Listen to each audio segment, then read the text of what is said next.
വേമ്പനാട്ടുകായലിന് നടുവിലായി പ്രകൃതി ഒളിപ്പിച്ചുവെച്ച രത്നമാണ് കടമക്കുടി എന്ന സുന്ദരഭൂമി. കായൽഞണ്ടും ചെമ്മീൻകെട്ടുകളും പൊക്കാളിപ്പാടങ്ങളുമെല്ലാം നിറഞ്ഞ കടമക്കുടി ദ്വീപുകൾ വാരാന്ത്യം ചെലവഴിക്കാൻ ഏറ്റവും മികച്ച സ്ഥലമാണ്. കൊച്ചിയിൽ നിന്നു വെറും 8 കിലോമീറ്റർ അകലെയാണ് കടമക്കുടി സ്ഥിതി ചെയ്യുന്നത്. നഗരത്തിൽ നിന്നും 15 മിനിറ്റ് ഡ്രൈവ് മാത്രം മതി ഇവിടേക്ക് എത്തിച്ചേരാൻ. തിരക്കും ബഹളവും നിറഞ്ഞ ഓഫീസ് ദിനങ്ങൾക്കിടയിൽ കൊച്ചിക്കാർക്ക് ഒന്ന് റിലാക്സ് ചെയ്യാൻ കടമക്കുടിയേക്കാൾ മികച്ച മറ്റൊരിടമില്ല. കടമക്കുടിയെക്കുറിച്ച് പറയുമ്പോൾ കടന്നാൽ കുടുങ്ങി എന്ന് പ്രാസമൊപ്പിച്ചു പറയാറുണ്ട്. പണ്ട് ഇത് ഏകദേശം സത്യമായിരുന്നു. ദ്വീപിലേക്ക് വരാനും പോകാനുമെല്ലാം ഇന്നുള്ളതുപോലെയുള്ള വിപുലമായ സൗകര്യങ്ങൾ അന്ന് ഉണ്ടായിരുന്നില്ല. 1341 വെള്ളപ്പൊക്കത്തിൽ കൊച്ചി അഴിമുഖത്തിന്റെ രൂപീകരണ സമയത്താണ് കടമക്കുടിയും ഉണ്ടായത് എന്ന് കരുതപ്പെടുന്നു. 4 വശങ്ങളും വെള്ളത്താൽ ചുറ്റപ്പെട്ടതായതിനാൽ നാട്ടുകാർക്ക് പുറംലോകവുമായി ബന്ധപ്പെടാനായി ബോട്ടുകളും വഞ്ചികളും മാത്രമേ പണ്ടുകാലത്ത് ഉണ്ടായിരുന്നുള്ളൂ. പിന്നീട് റോഡ് സൗകര്യം വന്നതോടെ കടമക്കുടിയുടെ വിനോദസഞ്ചാര സാധ്യതകളും വർദ്ധിച്ചു. 14 ദ്വീപുകളുടെ ഒരു കൂട്ടമാണ് കടമക്കുടി ദ്വീപുകൾ. വലിയ കടമക്കുടി, മുറിക്കൽ, പാളയംതുരുത്ത്, പിഴല, ചെറിയ കടമക്കുടി, പുളിക്കപ്പുറം, മൂലംപിള്ളി, പുതുശ്ശേരി, ചാരിയംതുരുത്ത്, ചേന്നൂർ, കോതാട്, കോരമ്പാടം, കണ്ടനാട്, കാടനാട് എന്നിവയാണിവ. ഇവയിൽ വലിയ കടമക്കുടിയാണ് പ്രധാന ദ്വീപ്. സമൂഹമാധ്യമങ്ങളിൽ വൈറലായ ഫോട്ടോകളിലൂടെയും വീഡിയോകളിലൂടെയുമായിരിക്കും മിക്കവർക്കും കടമക്കുടിയെ പരിചയം.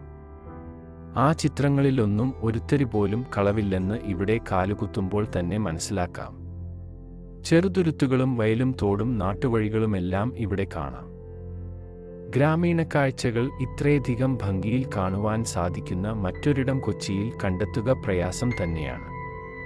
ചെറുതോടുകളും വയലുമുള്ളതുകൊണ്ട് മത്സ്യത്തിന്റെ കാര്യത്തിൽ ഇവിടം സമ്പന്നമാണ്. കടമക്കുടിയിലെ ഉദയാസ്തമയ കാഴ്ചകൾ അതിമനോഹരമാണ്. വലിയ കടമക്കുടി, ചെറിയ കടമക്കുടി ദ്വീപുകളാണ് ഇതിനേറ്റവും പ്രശസ്തം. ഇവ കാണാൻ മാത്രമായി എത്തുന്ന ധാരാളം സഞ്ചാരികളുണ്ട്. ഇതിനായി ഒട്ടനവധി ഏറുമാടങ്ങളും ദ്വീപുകളിലുണ്ട്. പുലർക്കാലത്ത് കായലിലൂടെ ബോട്ടിൽ യാത്ര നടത്താം. പൊക്കാളിപ്പാടങ്ങളിലൂടെ നടക്കാം. അന്യദേശങ്ങളിൽ നിന്ന് വിരുന്നെത്തുന്ന ദേശാടന പക്ഷികളെ കാണാം. മീൻപിടുത്തം ഇഷ്ടമുള്ളവർക്ക് അതും പരീക്ഷിക്കാം. ഭക്ഷണപ്രേമികൾ തീർച്ചയായും കടമക്കുടി സന്ദർശിക്കണം. തൂവെള്ളച്ചോറിൽ നല്ല എരിവുള്ള നാടൻ ചെമ്മീനും കരിമീൻ പൊള്ളിച്ചതും ഞണ്ട് റോസ്റ്റും പപ്പടവും കൂടിയുള്ള വിഭവങ്ങൾ ഇവിടെ ഏറെ പ്രശസ്തമാണ്. രുചിയുടെ ഈ ആഡംബരമാണ് ഈ ദ്വീപിനെ സഞ്ചാരികൾക്കിടയിൽ പ്രിയങ്കരമാക്കിയത്. കടമക്കുടി ഷാപ്പ് ഉൾപ്പെടെ തനിനാടൻ കടമക്കുടി രുചി വിളമ്പുന്ന ഇടങ്ങൾ ഇവിടെയുണ്ട്. മാത്രമല്ല അന്നന്ന് ചെത്തിയെടുത്ത നല്ല ഫ്രഷ് മധുരക്കള്ളും ഇവിടെ ലഭിക്കുന്നതാണ്. കടമക്കുടിയിലെത്തുന്നവർ ചോദിച്ച് മേടിക്കുന്നത് ഇവിടുത്തെ തലക്കറി തന്നെയാണ്. എരിവും പുളിയുമെല്ലാം ആവശ്യത്തിന് ചേർന്നൊരുക്കിയിരിക്കുന്ന മീൻ തലക്കറിക്ക് ഇഷ്ടം പോലെ ആരാധകരുണ്ട്. എന്തു മീനും ഏതു രൂപത്തിലും നാവിന് രുചിയായി കടമക്കുടിക്കാർ വെച്ചു നൽകും. ഈയടുത്ത കാലത്താണ് കടമക്കുടി എന്ന പേരിന് വിനോദസഞ്ചാര കേന്ദ്രങ്ങളുടെ പട്ടികയിൽ തിളക്കമേറിയത്. സോഷ്യൽ മീഡിയയിലൂടെ കടമക്കുടി എന്ന സുന്ദരിയെക്കുറിച്ച് കേട്ടറിഞ്ഞ് എത്തുന്നവരാണ് കൂടുതലും. ഫോട്ടോഗ്രാഫർമാരുടെയും ഫോട്ടോഷൂട്ടിനെത്തുന്ന നവദമ്പതിമാരുടെയും പറുദീസയാണ് ഇപ്പോൾ ഇവിടം. കൊച്ചിയിൽ നിന്ന് എളുപ്പമെത്താം എന്നതും കടമക്കുടിയുടെ ജനപ്രിയത കൂട്ടുന്നു. ഒരു ചെറിയ ദ്വീപിന്റെ ഭംഗി അതിന്റെ ലാളിത്യത്തിലാണ്. മറ്റെവിടെയെങ്കിലും കണ്ടെത്താൻ പ്രയാസമുള്ള സമാധാനവും ഒറ്റപ്പെടലും ഉണ്ട്. രാത്രികൾ തിരമാലകളുടെ ശബ്ദവും മുകളിൽ മിന്നുന്ന നക്ഷത്രങ്ങളും കൊണ്ട് നിറഞ്ഞിരിക്കുന്നു. ചെറിയ ദ്വീപുകൾ പലപ്പോഴും സവിശേഷമായ സംസ്കാരങ്ങളുടെയും പാരമ്പര്യങ്ങളുടെയും ആവാസ കേന്ദ്രമാണ്. അവ ഒറ്റപ്പെടലും കടലുമായുള്ള ബന്ധവും കൊണ്ട് രൂപപ്പെട്ടതാണ്.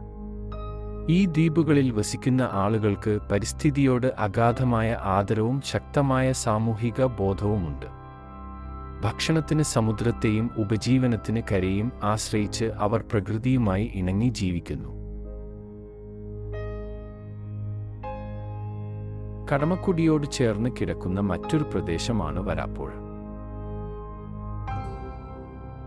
വരാപ്പുഴ കൊച്ചി നഗരത്തിന്റെ വടക്കൻ പ്രാന്തപ്രദേശമാണ്. എറണാകുളം ജില്ലയിലെ പറവൂർ താലൂക്കിലെ ഒരു സെൻസ് പട്ടണമാണിത്. നഗരമധ്യത്തിൽ നിന്ന് ഏകദേശം 15 കിലോമീറ്റർ അകലെയും ഇടപ്പള്ളിയിൽ നിന്ന് 8 കിലോമീറ്റർ അകലെയും സ്ഥിതി ചെയ്യുന്ന ഈ പ്രദേശം വൈറ്റിലയെ വടക്കൻ പറവൂരുമായി ബന്ധിപ്പിക്കുന്ന നാഷണൽ ഹൈവേ 66-ലാണ് സ്ഥിതി ചെയ്യുന്നത്. ദേവസ്വം പാടം എന്നറിയപ്പെടുന്ന വരാപ്പുഴയുടെ പടിഞ്ഞാറേ ഭാഗത്താണ് പൊക്കാളി നെൽകൃഷിയും ഇടക്കാലവിളയായ കെട്ട് എന്ന പേരിൽ മത്സ്യകൃഷിയും നടത്തുന്നത് എന്നതാണ് ഇതിന്റെ പ്രത്യേകത. മത്സ്യബന്ധനവും കൃഷിയുമാണ് നാട്ടുകാരുടെ പൊതുജോലി. മീൻ മാർക്കറ്റിന് ഏറെ പേരുകേട്ടതാണ് വരാപ്പുഴ. 1949 വരെ കോട്ടയം റവന്യൂ ഡിവിഷന്റെ കീഴിലുള്ള പഴയ തിരുവിതാംകൂറിലാണ് വരാപ്പുഴയുടെ രൂപീകരണം. പിന്നീട് തിരുകൊച്ചി സംസ്ഥാനത്തെ തൃശൂർ ജില്ലയുടെ ഭാഗവും പിന്നീട് 1958-ൽ എറണാകുളം ജില്ലയുടെ ഭാഗമാവുകയും ചെയ്തു. 1983-ലാണ് വരാപ്പുഴ ഗ്രാമം മുൻ ഏലൂർ ഗ്രാമത്തിൽ നിന്ന് വേർപെട്ടത്. എറണാകുളം ഭാഗത്തേക്ക് നിരവധി ബോട്ട് സർവീസുകളും ഫെറി സർവീസുകളും ഇവിടെ നിന്ന് ലഭ്യമാണ്. എന്നാൽ വരാപ്പുഴ പാലത്തിന്റെ വരവ് ഫെറി ഉപയോഗം ഗണ്യമായി കുറച്ചിരിക്കുന്നു. ടൂറിസത്തിന്റെ ഭാഗമായാണ് ഇപ്പോൾ കൂടുതൽ സർവീസുകളും നടത്തുന്നത്. ഹോളി ഇൻഫന്റ്സ് ബോയ്സ് സ്കൂളും ഇവിടെ സ്ഥിതി ചെയ്യുന്നു. 1909-ൽ ജനങ്ങളുടെ പൊതുവിദ്യാഭ്യാസത്തിനായി സ്പാനിഷ് മിഷണറി ആയ ഫാദർ ജോൺ വിൻസെന്റ് ആണ് ഈ വിദ്യാലയം സ്ഥാപിച്ചത്. പെരിയാറിന്റെ കരയിൽ ഉന്നത വിജയത്തിന്റെ പ്രൗഢിയോടെ ഇത് നിലകൊള്ളുന്നു. വരാപ്പുഴ ബസിലിക്ക എന്നറിയപ്പെടുന്ന അവർ ലേഡി ഓഫ് മൗണ്ട് കാർമലിന്റെയും സെന്റ് ജോസഫിന്റെയും ബസിലിക്കയാണ് ഇവിടെയുള്ള മറ്റൊരു ആകർഷണം. 1673-ലാണ് ഇത് നിർമ്മിച്ചത്. ഇന്ത്യയുടെ തെക്കൻ ഭാഗത്തുള്ള ഒരു തീർത്ഥാടന കേന്ദ്രം കൂടിയാണ് ബസിലിക്ക. 14 പള്ളികളുടെ മാതൃസഭയായി ഇത് പ്രവർത്തിക്കുന്നു. 1904 വരെ മെത്രാപ്പോലീത്തമാരുടെ ഇരിപ്പിടമായിരുന്നു ഈ ദൈവാലയം. വരാപ്പുഴയുടെ ശരാശരി സാക്ഷരതാ നിരക്ക് 84% ആണ്. ഇത് ദേശീയ ശരാശരിയേക്കാൾ കൂടുതലാണ്. ഇവിടെയുള്ള ദ്വീപ് നിവാസികളുടെ ചികിത്സാ സേവനങ്ങൾക്കായി ഗവൺമെന്റ് ഹെൽത്ത് കെയർ സെന്ററും അടുത്തുതന്നെ സ്ഥിതി ചെയ്യുന്നു. ഒരുപാട് സിനിമകളും ഷോർട്ട് ഫിലിമുകളും ചിത്രീകരിച്ച സ്ഥലമായതുകൊണ്ട് തന്നെ പലർക്കും ഇവിടം പരിചിതമായി തോന്നാം. കൊച്ചിയിൽ നിന്നും കുടുംബസമേതം ഒരു ദിവസത്തെ യാത്ര പ്ലാൻ ചെയ്യുന്നവർ കടമക്കുടിയും വരാപ്പുഴയും തീർച്ചയായും പരിഗണിക്കേണ്ടതാണ്. വീഡിയോ ഇഷ്ടമായെങ്കിൽ ചാനൽ സബ്സ്ക്രൈബ് ചെയ്ത് അഭിപ്രായം രേഖപ്പെടുത്തൂ.